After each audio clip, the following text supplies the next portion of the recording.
Let's now go to the seat of Goldstein in Melbourne's inner city. That will be one of the ones to watch today, and the independent candidate Zoe Daniel is threatening to upend the coalition's prior seat there of Goldstein.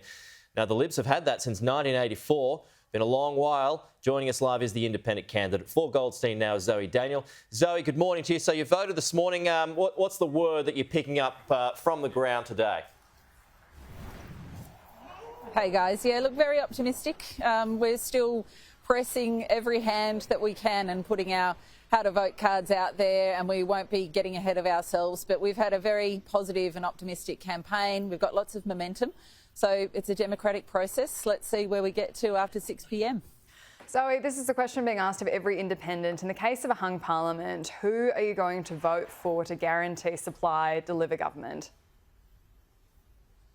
Whoever can deliver on the principles that I've put forward throughout this campaign of climate policy, prosperity based around good climate policy, integrity, and also gender equality and safety for women and girls. These are the things that I've campaigned on now for 6 months. My community knows that, so if they choose to vote me in on that basis, they're the things that will need to be on the table in any negotiation with both major parties. So if the coalition wins, you would do deals with Scott Morrison? Well, it's not about deals.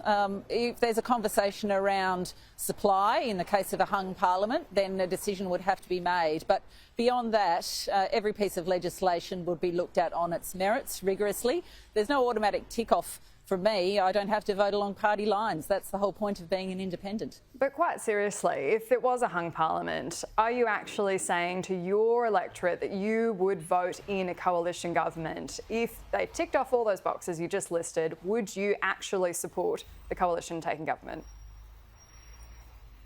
Well, I'm saying that I would negotiate in good faith with both sides if it came to that, if it was a hung parliament. I've said that throughout the campaign. Nothing's changed.